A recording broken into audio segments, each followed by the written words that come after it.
देखिए, बहुत से सवाल हैं भारतीय जनता पार्टी के ऊपर में और उनके नेताओं के वक्तव्य को लेकर के। प्रभारी और सह प्रभारी भारतीय जनता पार्टी का इस राज्य में बनाया गया और दोनों प्रभारी के ऊपर में आरोप है, उसकी जांच भी चल रही है। अगर मुझ पे आरोप है और हम दूसरे पे आरोप लगाते हैं तो हम खुद को कटघरे में खड़ा करते हैं। और हेमंत बिस्वा शर्मा का जो बयान बार बार आता है कि बांग्लादेश के घुसपैठिए इस राज्य में प्रवेश कर रहे हैं, तो ये सवाल तो देश के गृह मंत्री से पूछा जाना चाहिए। चूंकि सीमा की सुरक्षा केंद्र सरकार के अधीन आता है और सीमा की सुरक्षा केंद्रीय गृह मंत्रालय के अधीन आता है। उसी मंच पर अमित शाह बैठे हुए हैं, उसी मंच पर हेमंत बिस्वा शर्मा आरोप लगाते हैं। तो ये आरोप झारखंड मुक्ति मोर्चा पर नहीं है, ये आरोप केंद्रीय गृह मंत्री के ऊपर में है, केंद्र सरकार के ऊपर में है। और जहाँ तक बात है घुसपैठ की, तो ये पूरी जिम्मेवारी केंद्र सरकार की है, गृह मंत्रालय की है।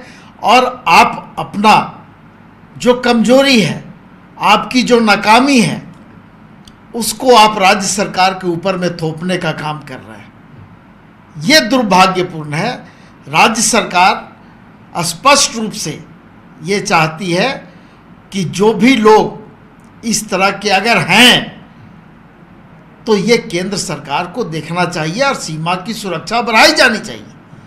लेकिन ये पूरा मामला ठीक चुनाव के पहले उठाया जाना, इससे स्पष्ट हो जाता है कि भारतीय जनता पार्टी हिंदू मुस्लिम के नाम पर इस राज्य में राजनीति करना चाहती है। ठीक लोकसभा चुनाव के पहले पश्चिम बंगाल में आपने देखा होगा संदेश खाली का जो मामला था।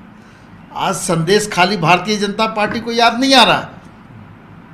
वही संदेश खाली जो बसीरहाट लोकसभा के अंतर्गत आता है, वहां से लोगों ने भारतीय जनता पार्टी को खदेड़ने का काम किया है। तो ये स्थिति झारखंड में बन रही है।